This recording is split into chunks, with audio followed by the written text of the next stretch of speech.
Harvard University has been developing resources for supporting managers and staff in having more meaningful conversations to positively influence performance at every level.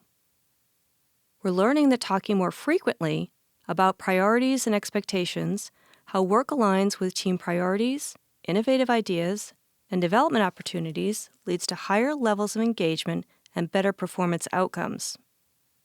What if this approach to performance management takes you out of your comfort zone? We thought it would be helpful to demonstrate some best practices that lead to high-quality, high-impact conversations.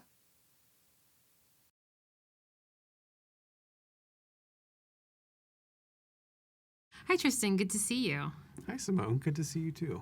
So I'm glad we have this check-in scheduled. I wanted to take this time to tell you how much I appreciated your contribution at this morning's meeting. Oh, really? Yeah, you came prepared, you sent the information in advance, and I think it really added to the quality of the conversation. You created that chart, and I think it helped the team get on the same page, and I'm pretty sure we wouldn't have been able to get there if you hadn't done that. Thank you. I actually enjoyed it. You know how much I love data and infographics. Your preparation and foresight was really helpful for the team, and your interest in data analysis actually really aligns with the team's priorities really well. Yeah, I agree. I'd love to see us do more of this, but one thing that chart didn't show is how hard it was to pull all that data together.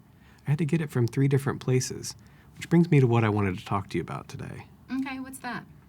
In the spirit of innovative ideas, I copied you on the email I sent to the analytics group about creating a regular dashboard so that I don't have to integrate these numbers manually. I saw that email, and I wanted to give you some feedback about how you started that conversation.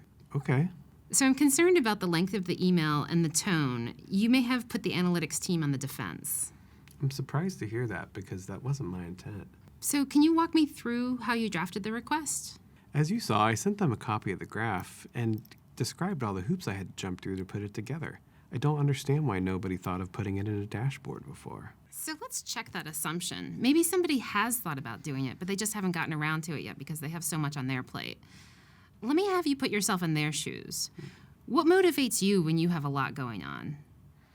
Caring about the work, I guess. Or feeling like it matters. Or even respect for the person who's asking. Right. So to earn their respect, you may need to consider their capacity, acknowledge how hard they work, and maybe make more of a personal connection with them. That might help warm them up to the idea. You're right. I'll draft a shorter, more positive email by the end of the week. Would you mind taking a look at it before I send it? I'd be happy to. I remember at the beginning of the year, you had listed polishing your communication style as one of the things you wanted to work on this year, and this is a great opportunity. I agree. So the good news, Tristan, is that you have great ideas and you back them up with action. The challenge is that sometimes you'll want to think about tone of your communication, especially when you need to work with other groups. I'm in full support of this idea and pursuing it with the analytics group. I'd like to see you use this as an opportunity to really flex your communication skills. Yeah, perhaps in the email draft that I send them, I can mention that it's something you're interested in too, and maybe invite them to come talk to us about it. I think that's a great idea, and I really appreciate your commitment to improving these skills. I think it's really critical to how we get things done. So is there any other way that I can help you out? Not that I can think of right now, but this is a good insight for me to work on. Thanks for your help. Great. So I'll look for that email from you, and we have our next check-in in a couple weeks. But if there's anything you think of that I can help with before then, definitely let me know. For both managers and staff members, these kinds of conversations get easier with practice. Here are a few tips for making performance conversations work for you. Be sure to schedule a little time for preparation and follow-through, as well as for the conversation itself.